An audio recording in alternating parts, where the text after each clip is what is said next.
जय श्री राम, राधे राधे। स्वागत है आप सभी का मेरे चैनल में। आशा करती हूँ आप सभी स्वस्थ होंगे। तो आज हम आगे का सर्ग प्रारंभ करने जा रहे हैं। आज के सर्ग में हम माता कौशल्या का मंदाकिनी की तट पर सुमित्रा आदि के समक्ष दुखपूर्ण उद्धार, श्री राम, लक्ष्मण और सीता के द्वारा माताओं की चरण वंदना तथा वशिष्ठ जी को प्रणाम करके श्री राम आदि का सबके साथ में बैठने का वर्णन हम श्रवण करेंगे। तो श्रवण कीजिए आज का सर्ग, अंत तक बने रहिएगा। वशिष्ठः पुरतः कृत्वा दारान् दशरथस्य च अभिचक्राम तं देशं रामदर्शनं दर्शितः।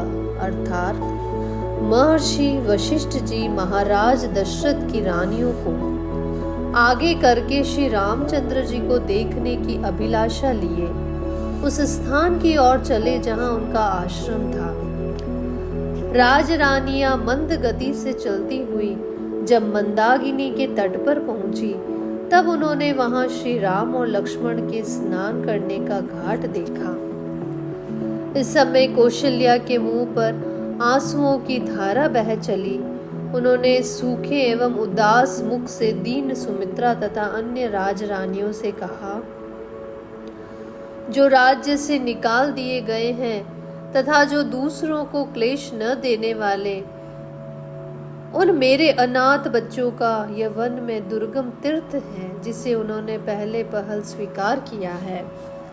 सुमित्रे, आलस्य रहित तुम्हारे पुत्र लक्ष्मण स्वयं आकर सदा यहीं से मेरे पुत्र के लिए जल ले जाया करते हैं। यद्यपि तुम्हारे पुत्र ने छोटे से छोटा सेवा कार्य भी स्वीकार किया है, तथापि इससे वे निंदित नहीं हुए हैं, क्योंकि सद्गुणों से युक्त ज्येष्ठ भाई के प्रयोजन से रहित जो कार्य होते हैं वे ही सब निंदित माने जाते हैं।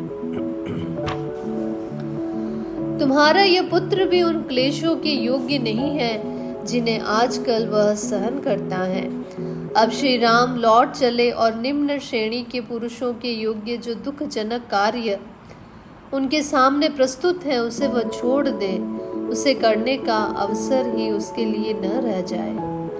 आगे जाकर विशाल लोचना कौशल्या ने देखा कि श्री राम ने पृथ्वी पर बिछे हुए दक्षिणाग्रह कुशों के ऊपर अपने पिता के लिए पिसे हुए इंदुकी के फल का पिंड रख छोड़ा है। दुखी राम के द्वारा पिता के लिए भूमि पर रखे हुए उस पिंड को देखकर देवी कौशल्या ने दशरथ की सब रानियों से कहा, बहनों देखो, श्री राम ने इक्ष्वाकु कुल के स्वामी रघुकुल भूषण महात्मा पिता के लिए यह विधि पूर्वक पिंड दान किया है। देवता के सम्मान तेजस्वी में महामाना भूपाल नाना प्रकार के उत्तम भोग भोग चुके हैं। उनके लिए ये भोजन मैं उचित नहीं मानती। जो चारों समुद्र तक की पृथ्वी का राज्य भोग कर भूतल पर देवराज इंद्र के सम्मान प्रतापी थे, वे भूपाल महाराज दशरथ पिसे हुए इंदु की फल का पिंड कैसे खा रहे होंगे। संसार में इससे बढ़कर महान दुख मुझे और कोई नहीं प्रतीत होता है, जिसके अधीन होकर श्री राम समृद्धिशाली होते हुए भी अपने पिता को इंदुकी के पीसे हुए फल का पिंड दे। श्री राम ने अपने पिता को इंदुकी का पीसा हुआ फल प्रदान किया है, यह देखकर दुख से मेरे हृदय में सहस्त्र टुकड़े क्यों नहीं हो जाते। यह लौकिक की श्रुति निश्चय ही मुझे सत्य प्रतीत हो रही है कि मनुष्य स्वयं जो अन्न खाता है उसके देवता भी उसी अन्न को ग्रहण करते हैं। इस प्रकार शोक से आर्त हुई कौशल्या को उस समय उनकी सोते समझा बुझाकर उन्हें आगे ले गई। आश्रम पर पहुंचकर उन सब ने श्री राम को देखा, जो स्वर्ग से गिरे हुए देवता के सम्मान जान पड़ते थे। भोगों का परित्याग करके तपस्वी जीवन व्यतीत करने वाले श्री राम को देखकर उनकी माताएं शोक से कातर हो गई और आर्त भाव से फूट फूट कर रोती हुई आंसू बहाने लगी। सत्य प्रतिज्ञ नरश्रेष्ठ श्री राम माताओं को देखते ही उठकर खड़े हो गए और बारी बारी से उन सबके चरणाविंदों का स्पर्श किया। विशाल नेत्रों वाली माताएं स्नेहवश, जिनकी उंगलियां कोमल और स्पर्श सुखद था, उन सुंदर हाथों से श्री राम की पीठ से धूल पोंछने लगी। श्री राम के बाद लक्ष्मण भी उन सभी दुखिया माताओं को देखकर दुखी हो गए और उन्होंने स्नेह पूर्वक धीरे धीरे उनके चरणों में प्रणाम किया। उन सब माताओं ने श्री राम के साथ जैसा बर्ताव किया था वैसे ही उत्तम लक्षणों से युक्त दशरथ नंदन लक्ष्मण के साथ भी किया। तदंतर आंसू भरे नेत्रों वाली दुखिनी सीता भी सभी अपनी सासुओं के चरणों में प्रणाम करके उनके आगे खड़ी हो गई। तब दुख से पीड़ित हुए कौशल्या जैसे माता अपनी बेटी को हृदय से लगा लेती है, उसी प्रकार वनवास के कारण दीन हुई सीता को छाती से चिपका लिया और इस प्रकार से कहा, विदेह राज जनक की पुत्री, राजा दशरथ की पुत्र वधू तथा श्री राम की पत्नी इस निर्जन वन में क्यों दुख भोग रही है। बेटी, तुम्हारा मुख धूप से तपे हुए कमल, कुचले हुए उत्पल, धूल से ध्वस्त हुए सुवर्ण और बादलों से ढके हुए चंद्रमा की भांति श्रीहीन हो रहा है। विदेह नंदिनी, जैसे आग अपने उत्पत्ति स्थान काष्ठ को दग्ध कर देती है, उसी प्रकार तुम्हारे इस मुख को देखकर मेरे मन में संकट रूपी अरणि से उत्पन्न हुआ यह शोकानल मुझे जलाए देता है। शोक से आकुल हुई माता जब इस प्रकार विलाप कर रही थी, उसी समय भरत के बड़े भाई श्री राम ने वशिष्ठ जी के चरणों में प्रणाम किया, दोनों हाथ जोड़कर उन्हें पकड़ लिया। जैसे देवराज इंद्र बृहस्पति के चरणों का स्पर्श करते हैं, उसी प्रकार अग्नि के सम्मान बड़े हुए तेज वाले पुरोहित वशिष्ठ जी के दोनों पैर पकड़कर श्री रामचंद्र जी उनके साथ ही पृथ्वी पर बैठ गए। तदंतर धर्मात्मा भरत एक साथ आए हुए अपने सभी मंत्रियों, प्रधान पूर्ववासियों, सैनिकों तथा परम धर्मज्ञ पुरुषों के साथ अपने बड़े भाई के पास उनके पीछे जा बैठे। उस समय श्री राम के आसन के समीप बैठे हुए अत्यंत पराक्रमी भरत ने दिव्य दीप्ति से प्रकाशित होने वाले श्री रघुनाथ जी को तपस्वी के वेश में देखकर उनके प्रति उसी प्रकार हाथ जोड़ लिए जैसे देवराज इंद्र प्रजापति ब्रह्मा के समक्ष विनीत भाव से हाथ जोड़ लेते हैं। उस समय वहां बैठे हुए श्रेष्ठ पुरुषों के हृदय में यथार्थ रूप से यह उत्तम कौतूहल सा जाग उठा कि देखें ये भरत जी श्री रामचंद्र जी को सत्कार पूर्वक प्रणाम करके आज उत्तम रीति से उनके समक्ष क्या कहते हैं। वे सत्य प्रतिज्ञ श्री राम, महानुभाव लक्ष्मण तथा धर्मात्मा भरत, ये तीनों भाई अपने सुहृदयों से घिरकर यज्ञशाला में सदस्यों द्वारा घिरे हुए त्रिविध अग्नियों के सम्मान शोभा पा रहे थे। अपने सुहृदयों से घिरकर बैठे हुए पुरुष सिंह श्री राम आदि भाइयों की वह रात्रि पिता की मृत्यु के दुख के शोक करते हुए ही व्यतीत हुई। सवेरा होने पर भरत आदि तीनों भाई सुहृदयों के साथ ही मंदाकिनी के तट पर गए और स्नान, होम एवं जप आदि करके पुनः श्री राम के पास लौट आए। वहां आकर सभी चुपचाप बैठ गए, कोई कुछ नहीं बोल रहा था। तब सुहृदयों के बीच में बैठे हुए भरत ने श्री राम से इस प्रकार कहा, भैया, पिताजी ने वरदान देकर मेरी माता को संतुष्ट कर दिया और माता ने यह राज्य मुझे दे दिया। अब मैं अपनी ओर से यह अकटक राज्य आपकी ही सेवा में समर्पित करता हूँ। आप इसका पालन एवं उपभोग कीजिए। वर्षा काल में जल के महान वेग से टूटे हुए सेतु की भांति इस विशाल राज्य खंड को संभालना आपके सिवा दूसरे के लिए अत्यंत ही कठिन है। पृथ्वीनाथ जैसे गदहा घोड़े की और अन्य साधारण पक्षी गरुड़ की चाल नहीं चल सकते हैं, उसी प्रकार मुझ में आपकी गति का, आपकी पालन पद्धति का अनुसरण करने की शक्ति नहीं है। श्री राम जिसके पास आकर दूसरे लोग जीवन निर्वाह करते हैं, उसी का जीवन उत्तम है, और जो दूसरों का आश्रय लेकर जीवन निर्वाह करता है उसका जीवन दुखमय है। जैसे फल की इच्छा रखने वाले किसी पुरुष ने एक वृक्ष लगाया, उसे पाल पोष कर बड़ा किया, फिर उसके तने मोटे हो गए और वह ऐसा विशाल वृक्ष हो गया कि किसी नाटे कद के पुरुष के लिए उस पर चढ़ना अत्यंत कठिन था। उस वृक्ष में जब फूल लग जाए, उसके बाद भी यदि वह फल न दिखा सके तो जिसके लिए उस वृक्ष को लगाया गया था वह उद्देश्य पूरा न हो सका। ऐसी स्थिति में उसे लगाने वाला पुरुष उस प्रसन्नता का अनुभव नहीं करता है जो फल की प्राप्ति होने से संभावित थी। महाभाव, यह एक उपमा है, इसका अर्थ आप स्वयं समझ लें। इस राज्य पालन के अवसर पर आप श्रेष्ठ एवं भरण पोषण में समर्थ होकर भी यदि हम भृत्यों का शासन नहीं करेंगे तो पूर्वोक्त उपमा ही आपके लिए लागू होगी। महाराज, विभिन्न जातियों के संग और प्रधान पुरुष आप शत्रु दमन नरेश को सब और तपते हुए सूर्य की भांति राज सिंहासन पर विराजमान देखे। कुकुत्स कुलभूषण, इस प्रकार आपके अयोध्या को लौटते समय मतवाले हाथी गर्जना करें और अंतपुर की स्त्रियां एकाग्रचित होकर प्रसन्नता पूर्वक आपका अभिनंदन करें। इस प्रकार श्री राम से राज्य ग्रहण के लिए प्रार्थना करते हुए भरत जी की बात सुनकर नगर के भिन्न भिन्न मनुष्यों ने उसका भली भांति अनुमोदन किया।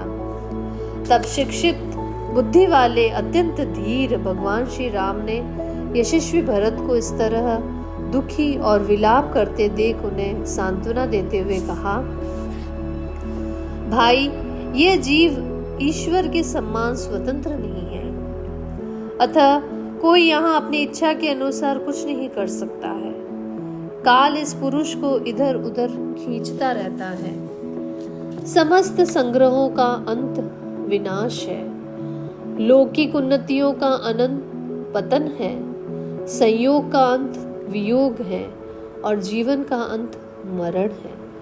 तो भगवान श्री राम ने कितनी गहन ये बात कही है, जिसे हमें अपने अंदर उसे आप अंदर से सोचिए कि कितनी ही सुंदर बात उन्होंने बोली है। जैसे पके हुए फलों को पतन के सिवा और किसी के भय से नहीं है, यानी फल जो है वो पक जाते हैं तो उन्हें पता है कि मेरा पतन हो जाएगा और उसे किसी प्रकार का भय नहीं है। उसी प्रकार उत्पन्न हुए मनुष्य को मृत्यु के सिवा और किसी से भय नहीं है। जैसे सुदृढ़ खंबे वाला मकान भी पुराना होकर गिर जाता है, उसी प्रकार मनुष्य जरा और मृत्यु के वश में पड़कर नष्ट हो जाता है। जो रात बीत जाती है वह लौटकर फिर नहीं आती है। कितनी सुंदर बात कही गई है। जैसे यमुना जल से भरे हुए समुद्र की ओर जाती ही है, उधर से लौटती नहीं है। दिन रात लगातार बीत रहे हैं और इस संसार में सभी प्राणियों की आयु का तीव्र गति से नाश कर रहे हैं। ठीक वैसे ही जैसे सूर्य की किरणें ग्रीष्म ऋतु में जल को शीघ्रता पूर्वक सोखती रहती हैं। तुम अपने ही लिए चिंता करो, दूसरों के लिए क्यों बार बार शोक करते हो। कोई इस लोक में स्थित हो या अन्यत्र गया हो, जिस किसी की भी आयु तो निरंतर क्षीण ही हो रही है। मृत्यु साथ ही चलती है, साथ ही बैठती है और बहुत बड़े मार्ग की यात्रा में भी साथ ही जाकर वो मनुष्य के साथ ही लौटती है। शरीर में झुर्रियां पड़ गई, सिर के बाल सफेद हो गए। फिर जरा अवस्था से जीर्ण हुआ मनुष्य कौन सा उपाय कर कर मृत्यु से बचने के लिए अपना प्रभाव प्रकट कर सकता है। लोग सूर्योदय होने पर प्रसन्न होते हैं और सूर्यास्त होने पर भी खुश होते हैं, किंतु यह नहीं जानते हैं कि प्रतिदिन अपने जीवन का नाश हो रहा है। किसी ऋतु का प्रारंभ देखकर मानो वह नई आई हो, ऐसा समझकर लोग हर्ष से खिल उठते हैं, परंतु यह नहीं जानते कि इन ऋतुओं के परिवर्तन से प्राणियों के प्राणों का, आयु का क्रमशः क्षय हो रहा है। जैसे महासागर में बहते हुए दो काठ कभी एक दूसरे से मिल जाते हैं और कुछ काल के बाद अलग भी हो जाते हैं, उसी प्रकार स्त्री, पुत्र, कुटुंब और धन भी मिलकर बिछुड़ जाते हैं, क्योंकि इनका वियोग अवश्य भावी है। इस संसार में कोई भी प्राणी यथा समय प्राप्त होने वाले जन्म मरण का उल्लंघन नहीं कर सकता है। इसीलिए जो किसी मरे हुए व्यक्ति के लिए बार बार शोक करता है, उसमें भी यह सामर्थ्य नहीं है कि वह अपनी ही मृत्यु को टाल सके। जैसे आगे जाते हुए यात्रियों अथवा व्यापारियों के समुदाय से रास्ते में खड़ा हुआ पथिक यूं कहे कि मैं भी आप लोगों के पीछे पीछे आऊंगा, और तदना अनुसार वह उनके पीछे पीछे जाए, उसी प्रकार हमारे पूर्वज, पिता, पितामह आदि जिस मार्ग से गए हैं, जिस पर जाना अनिवार्य है तथा जिससे बचने का कोई उपाय नहीं है, उसी मार्ग पर स्थित हुआ मनुष्य किसी और के लिए शोक कैसे करे। जैसे नदियों का प्रवाह पीछे नहीं लौटता, उसी प्रकार दिन दिन ढलती हुई अवस्था फिर नहीं लौटती है, उसका क्रमशः नाश हो रहा है। यह सोचकर आत्मा को कल्याण के साधनभूत धर्म में लगावें, क्योंकि सभी लोग अपना कल्याण चाहते हैं। तात हमारे पिता धर्मात्मा थे। उन्होंने पर्याप्त दक्षिणाएं देकर प्राय सभी परम शुभ कारक यज्ञों का अनुष्ठान किया था। उनके सारे पाप धुल गए थे, अतः वे महाराज स्वर्ग लोक में गए हैं। वे भरण पोषण के योग्य परिजनों का भरण करते थे, प्रजाजनों का भली भांति पालन करते थे और प्रजाजनों से धर्म के अनुसार कर आदि के रूप में धन लेते थे। इन सब कारणों से हमारे पिता उत्तम स्वर्ग लोक में पधारे हैं। सर्वप्रिय शुभ कर्मों तथा प्रचुर दक्षिणा वाले यज्ञों के अनुष्ठानों से हमारे पिता पृथ्वीपति महाराज दशरथ स्वर्ग लोक में गए हैं। उन्होंने नाना प्रकार के यज्ञों द्वारा यज्ञ पुरुष की आराधना की, प्रचुर भोग प्राप्त किए और उत्तम आयु पाई थी। इसके बाद वे महाराज यहाँ से स्वर्ग लोक को पधारे हैं। तात अन्य राजाओं की अपेक्षा उत्तम आयु और श्रेष्ठ भोगों को पाकर हमारे पिता सदा सत्पुरुषों के द्वारा सम्मानित हुए हैं, अतः स्वर्गवासी हो जाने पर भी वे शोक करने योग्य नहीं हैं। हमारे पिता ने जरा जीर्ण मानव शरीर का परित्याग करके देवी संपत्ति प्राप्त की है, जो ब्रह्मलोक में विहार करने वाली है। कोई भी ऐसा विद्वान जो तुम्हारे और मेरे समान शास्त्र ज्ञान संपन्न एवं परम बुद्धिमान है, पिताजी के लिए शोक नहीं कर सकता। धीर एवं प्रज्ञावान पुरुषों को सभी अवस्थाओं में ये नाना प्रकार के शोक, विलाप तथा रोदन त्याग देने चाहिए। इसीलिए तुम स्वस्थ हो जाओ, तुम्हारे मन में शोक नहीं होना चाहिए। वक्ताओं में श्रेष्ठ भरत, तुम यहाँ से जाकर अयोध्यापुरी में निवास करो, क्योंकि मन को वश में रखने वाले पूज्य पिताजी ने तुम्हारे लिए यही आदेश दिया है। उन पुण्यकर्मा महाराज ने मुझे भी जहाँ रहने की आज्ञा दी है, वहीं रहकर मैं उन पूज्य पिता के आदेश का पालन करूँगा। शत्रुदमन भरत, पिता की आज्ञा की अवहेलना करना मेरे लिए कदापि उचित नहीं है। वे तुम्हारे लिए भी सर्वदा सम्मान के योग्य हैं, क्योंकि वे ही हम लोगों के हितैषी बंधु और जन्मदाता थे। रघुनंदन, मैं इस वनवास रूपी कर्म के द्वारा पिताजी के ही वचन का, जो धर्मात्माओं को भी मान्य है, उसका पालन करूंगा। नरश्रेष्ठ, परलोक पर विजय पाने की इच्छा रखने वाले मनुष्य को धार्मिक, क्रूरता से रहित और गुरुजनों का आज्ञा पालक होना चाहिए। मनुष्यों में श्रेष्ठ भरत, हमारे पूज्य पिता दशरथ के शुभ आचरणों पर दृष्टिपात करके तुम अपने धार्मिक स्वभाव के द्वारा आत्मा की उन्नति के लिए प्रयत्न करो। सर्वशक्तिमान महात्मा श्री राम एक मुहूर्त तक अपने छोटे भाई भरत से पिता की आज्ञा का पालन कराने के उद्देश्य से ये अर्थयुक्त वचन कहकर चुप हो गए। तो इस प्रकार से आज रामायण आदि काव्य के अयोध्या कांड का ये सर्ग जो है वो पूरा होता है। कल हम आगे का सर्ग प्रारंभ करेंगे। तो आज का सर्ग बहुत ही ज्ञानवर्धक है। इसे आप अवश्य ध्यान से अपने मन से इसे श्रवण कीजिएगा। और आपको मेरा चैनल को लाइक करने के लिए और सब्सक्राइब और शेयर करने के लिए बहुत बहुत धन्यवाद। अगर आप मेरे चैनल पर नए हैं तो चैनल को लाइक, सब्सक्राइब और ज़्यादा से ज़्यादा शेयर करें और कमेंट और लाइक भी करें। साथ में कमेंट में जय श्री राम अवश्य लिखें। धन्यवाद। आपका दिन मंगलमय हो।